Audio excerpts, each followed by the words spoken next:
Hello. Welcome to my YouTube channel.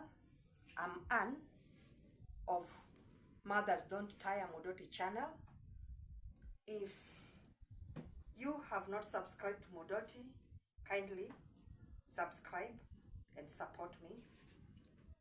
Modoti is where we talk about our activities as mothers. What do I do at home? What do you do at home?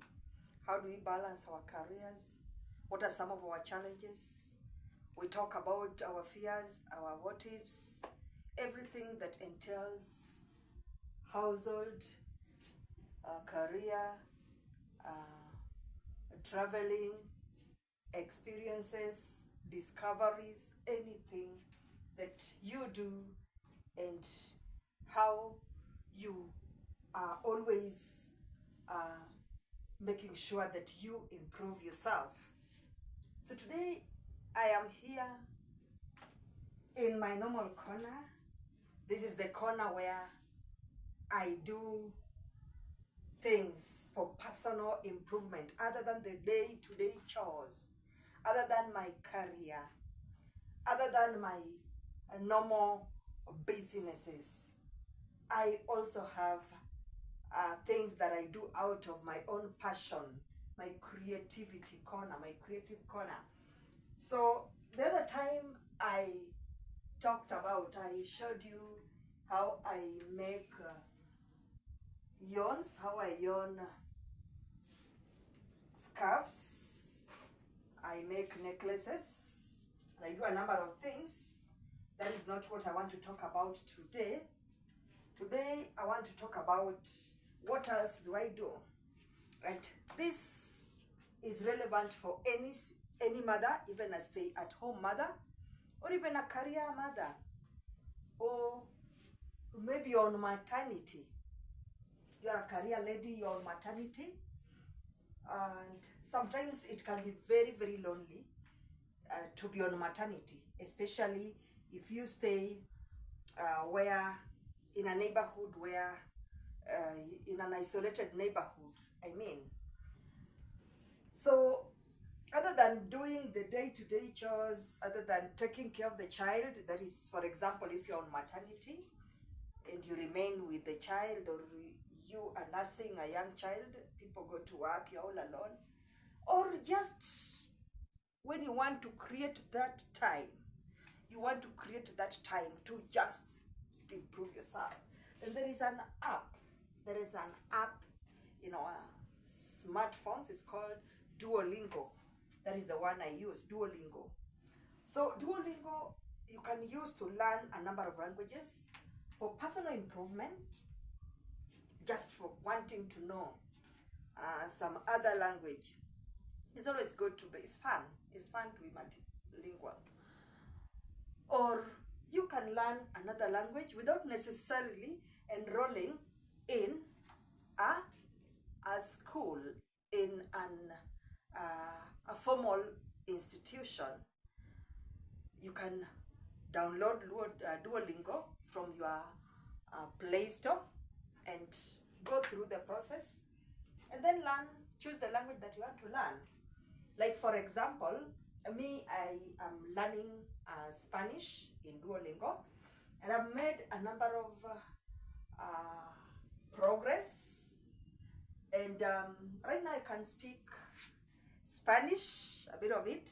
It's for my personal improvement and for future exploration. I need to travel to countries like Spain. I need to meet people from Spanish speaking countries. So I felt it's good for me to go a step further, other than the Kiswahili, English, and my normal Kijaluo, that I also need to learn Spanish and any other language that I would want to learn. So when I discovered Duolingo, I was over the moon. And this is my corner where I'm learning Duolingo. I had to actually separate a book. I have a whole book that I'll be using to learn this particular language, Spanish. So I started small. When I'm advancing, I'm doing well. because there's no harassment. I do it at my own time. I organize myself and I learn it step by step. So just to remind myself of some of the words, because some of them I found are very, very irregular. Like you see in English, and even in my mother tongue, and even the Kiswahili, the three languages that I am used to, do not have things being classified as male and female. Male and female only belongs to animals, sorry, to man. To man. Animals and every other thing are called it, unless you are specifying, unless we are very, very specific. In some instances, of course, we can talk of a cow as a she, or an elephant as a he, in such special circumstances. But under normal circumstances, nouns, only man. For nouns, we have a he and a she for man. That is not in Spanish. In Spanish, something is feminine or masculine. Even a cup, even a book, even a pen. So I will not go into that, but some of the things that I found worth noting in the process of learning, because you see, Duolingo app tests you. There are some prior tests that it gives, so that you learn with the hearts, the free mode. You have to have hearts for you to complete your lessons. So I realized that I was losing my hearts because I could forget some basic words. So every time I learned something that is irregular, that I could not apply directly as in English, that I was just noting them down. I know from your end, you cannot be able to see them very, very clearly.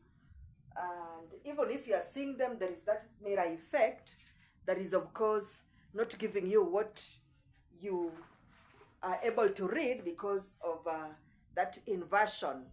But basically, this is my Spanish corner. And in my corner, you can see I'm noting down some of the words, some of the new words that I've learned. Like, for example, when I started, I really needed to know pronouns, nouns, pronouns, and things like that. So for example, this is pronouns. I. The English is I, and the Spanish is yo, Y-O, yo, which is pronouns. So I was noting down the name, the Spanish, like this is yo. And then the ones that are not read directly, just noting down the pronunciation so that I'm able to speak. So yo is pronounced as jo. And you, that is I, the first person singular number.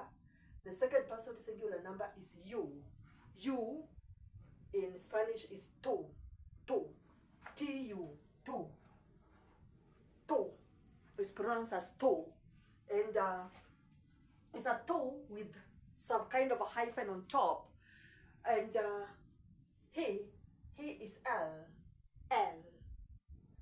She is E-double-L-A. We pronounce it as Eja. Though under normal circumstance, I would read it as Ella. It's pronounced as Eja. And then I had to learn words like that, like you can say that is. Okay, so in English, I talk of that. In Spanish, I talk of este or ese. And then, now when I'm using the irregular part of it now, comes in English, I'll just talk of, that is a pen. Now in Spanish, because everything is either masculine or feminine, then that comes in different forms. The normal that would be este or ese. So when it is masculine, then it ends with E. So I'll talk of este or ese. But when I'm talking of that, and I mean a feminine, then I'll talk of esta. It will end up with esta or esa. That applies to this. So this is a star for feminine. You can see it is ending with A. If you look at your screen backwards, then this is a star.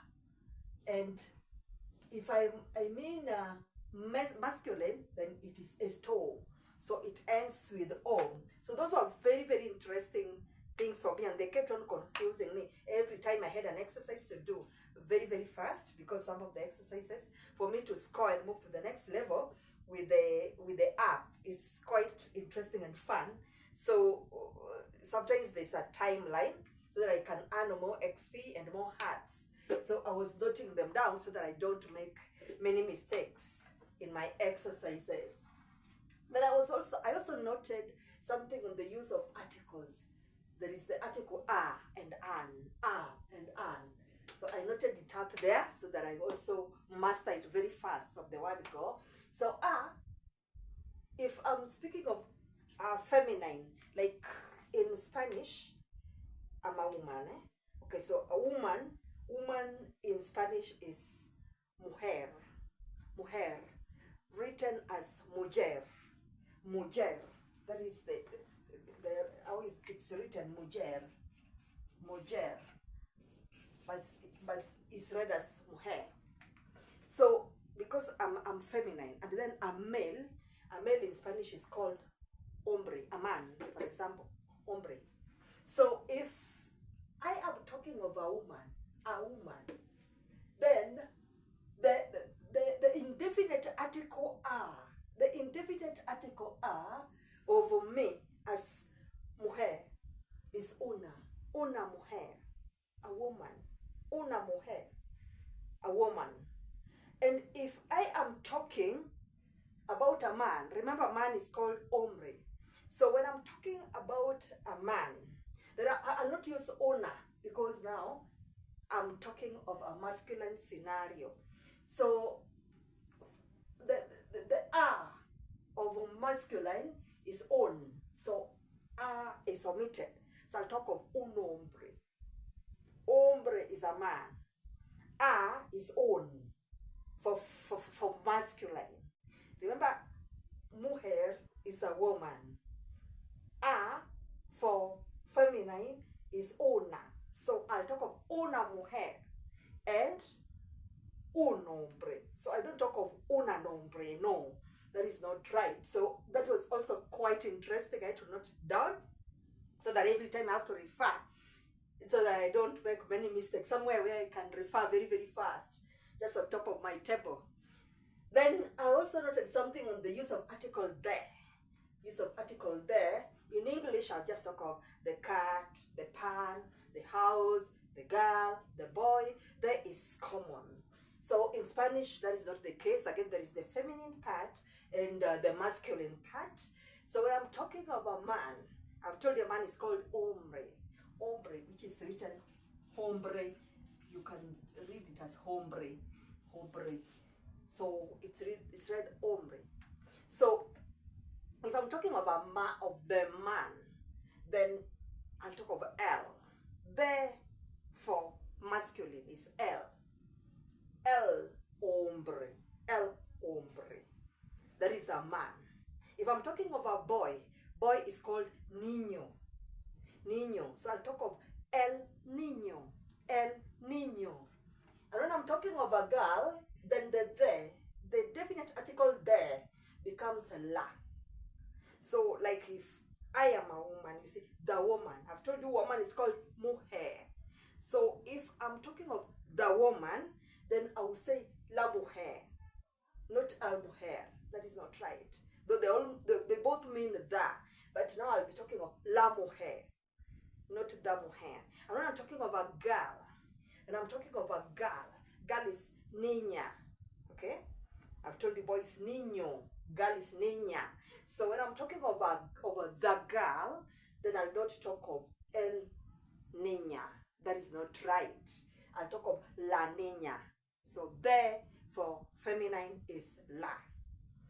That was also quite interesting for me. We are the noting so that again I get the basic concepts very, very fast. Then I also noted something that is also quite interesting in learning Spanish is on the tips. So I note them down under important tips. Remember, I have an exercise book that I use for my learning Spanish. And now these tips that I really need to note down, I write them somewhere. So on top there, I've just written that in English, verb forms change depending on who is doing the action. Like for example, I say I am. When it is first person singular, I say I am going to the market, for example. I am going to the market. Or I am eating a mango. Or I am uh, drinking water, for example. I am. So I am. You are. You see, that is English because you don't talk of you am. You talk of you are. Then you talk of she is, he is. So it also applies in Spanish. It also applies in Spanish. In Spanish, I is yo. I've just told you is yo, which is written as yo. So we have yo. And then I am is soy. So it just like I am. So there is the OY that comes into play. So I'll talk of yo soy. I am. So if I want to say, for example, like yo soy, I am drinking water. So I'll say, for example, yo soy bebo agua. Okay? So then when I'm talking of you is two with that two with some hyphen on top of you. So two is eres. Tú eres means you are. Tú eres. Tú eres. And then when I'm talking of L, the third person singular, which is he, L is he. So I'll talk of LS. LS, he is. And when I'm talking of she, I told you is ELLA, ella. So I'll say ella es. Quite interesting. Then something that is also very interesting in Spanish, quite interesting for me. It's something that I really enjoy. That even if I had a very busy day, I have to spare like even 30 minutes to just do my thing. So I also noted, like now I've learned quite a number of things, the greetings, everything. Okay, those basic ones, those ones of asking for water, and now I'm on tenses. So like in present tense, I have noted down some of the grammar tips up here. And the grammar tips that I've noted is that all verbs ending change depending on who is doing the action. Who is doing the action. For example, if I'm talking about an action like to speak, the word speak, the verb speak. The verb speak is called habla. Okay? Habla. Which is written as habla. That is the verb speak. So depending on who is doing it, if it's the first person, if it is the first person, that is I, which is Joe, then it will not be mentioned as habla. It will be hablo. It ends with O. So I'll say Joe hablo English. For example, I speak English. Okay, English is called Inglés in Spanish. So I'll say Yo hablo Inglés. O hablo. Remember the verb is hablar, but I'm now talking of hablo. It has to end in O. So yo hablo Inglés. I speak English. What about when I'm talking about the second person singular? The second person singular is tú, which is you. So now I'm talking about you, then the word habla, which is the verb speak. Now it ends with with as. So I'll be talking of tú hablas Inglés. So it will not be tú hablo. So O is replaced by as. Tú hablas Inglés. You speak English. Tú hablas Inglés. You speak English. And then when I'm talking of the third person singular, which is he, or ella, she. I'm talking of he or she, or ella. Then the same name habla, speak, will now not be habla, but it will be habla. closer to the second person singular, which is hablas. But now the word, S is omitted. So I'll be talking of el habla inglés. He speaks English. Or ella habla inglés. Yeah, quite interesting again. Therefore, every verb changes. For example, now here I talk of comprar. Comprar is to buy. Comprar, like if, for example, I want to say that I buy, for example, I buy milk. For example, I buy milk. So I'll say, Joe. Remember, the word is comprar. The verb is comprar, but it changes depending on which party is using it. If it's the first person, then the verb comprar, buy. The term comprar, buy, will end in O. So I'll talk of Joe compró leche. Okay, leche is milk. Joe compró leche. I buy milk. I buy milk. Remember, I'm talking of present tense. Joe compró leche. Then when I'm on the second person singular, which is you, then the term, the verb comprar now become compras. So I'll be talking of tú compras leche. You buy milk. Tú compras leche. And when I'm talking of the third person, he or she, he is él, I've told you, and she is ella. So I'll be saying él compra. So the S is left. Él compras leche. Sorry, compra leche. Or ella compra leche. And it goes on like that. Talk of the word need, for example. I need something. I need a pen. I need a book. Something like that. The word need. Again, need as a verb. The word, if you go to the Spanish dictionary, you'll find it written as necesita with R, necesitar. So when I'm using it to make a sentence, just like the others keep on ending with O for first person singular number, the second AS, the third A. So that is the same case. So necesita is the term need. So I want to talk about I need. Then I would say, yo necesito. I need. Yo necesito. Okay? So when I'm talking of the second person singular, then you is tú. Then I would be saying, tú necesitas. Okay? And when I'm talking of the third person singular, then I'll be talking of él. Él is he. Él necesita. So I'll not talk of necesitas. Tas is for you. Tú necesitas. When I'm talking of the third person, it will be he. He necesita. Or ella, she. Ella necesita.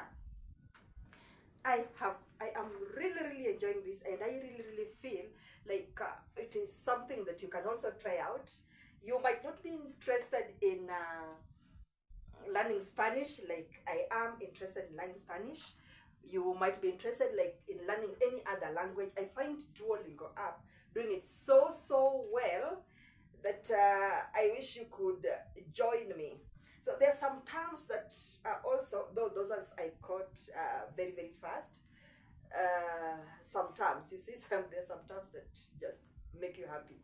Like when I'm talking of my love, okay? My love. This is my love. This is my love, okay? So my love is mi amor. I love it because it's closer to my language. More is happiness in my language, and me is give me. Mi amor. If I was to direct translate it to my Kijaluo, then it means give me happiness. So mi amor now in Spanish is my love, or my sweetheart, my honey. You can also talk about it like that, but it's about somebody that is very close to in terms of love, somebody that you can flirt with. So mi amor is love, for example. And then there are the greetings. Of course, these ones I also got in very fast. and kind words. So these ones I just wrote in my exercise book. And I hope you'll be following me to just learn a few more words, even as you download your Duolingo. Then some of the irregular parts, ones that you do not understand, I'll be explaining to you. Like for example, the term pardon is read as perdon, perdon, and it's written as perdon, perdon. It means pardon. Okay. If I'm talking of welcome, you are welcome. De nada, which is written like de nada, de nada. So it's read like de nada. You see how interesting it is. When I'm talking of what's like things, it's gracias, gracias, written as gracias if you have to read it in English. Then when I'm talking of words like please, por favor, please, por favor, hello, hello is hola, hola. So H is silent. Hola, adios. I mean, bye is written as adios, but it's read as avios, avios. Okay? Nice to meet you. Nice to meet you is mucho gusto. Mucho gusto. Okay? Good morning. Good morning is buenos dias. Okay? And good night is buenas noches. Okay? And good afternoon is buenas tardes. So very, very, very interesting. So you can also download your Duolingo and just learn. It is fun. It is something you can do to stop boredom. You can learn a number of languages on Duolingo, and it's something you can just do for fun to improve yourself. And you can even use it. I mean, if you're jobless, like if you're a lady, you can speak English. You've gone to school.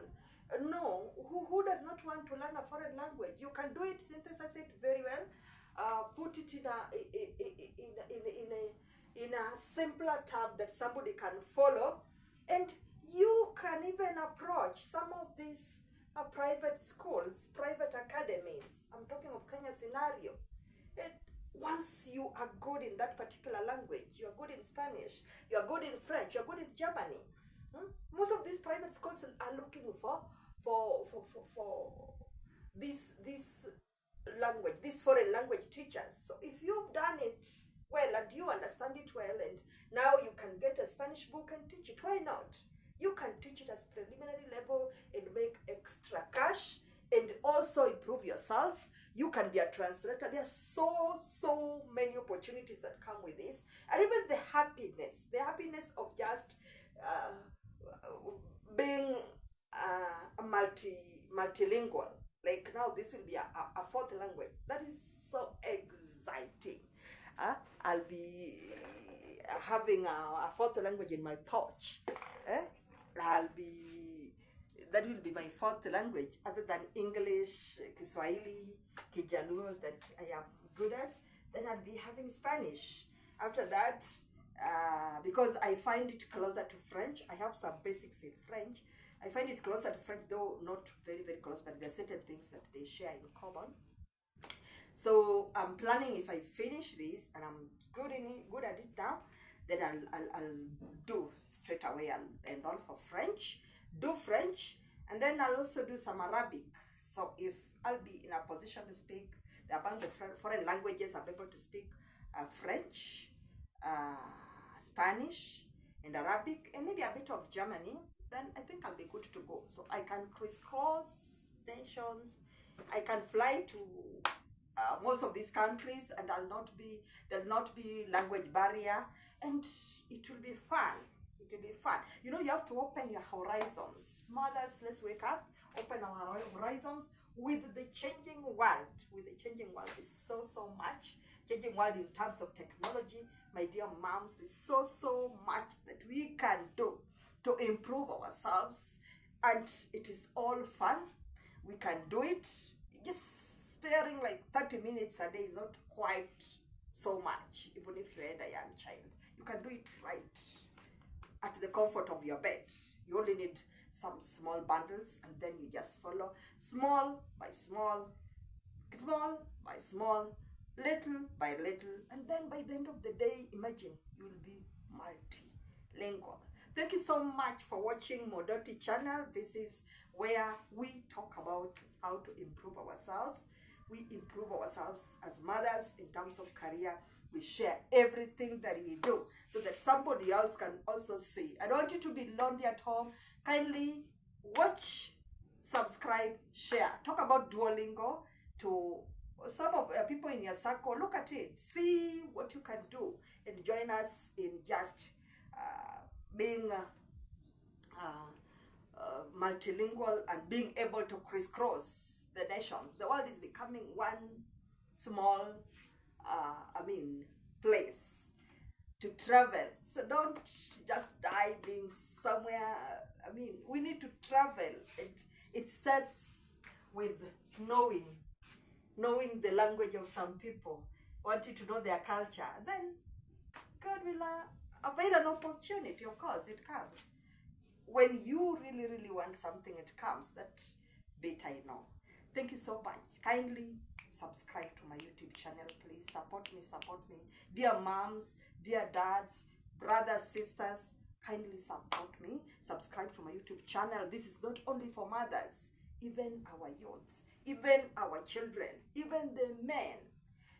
Improving ourselves is a continuous process. Remember, Confucius said that good people improve themselves, ceaselessly, good people. So are you a good person? Are you a good person? Then if you are a good person, then you will continuously improve yourself.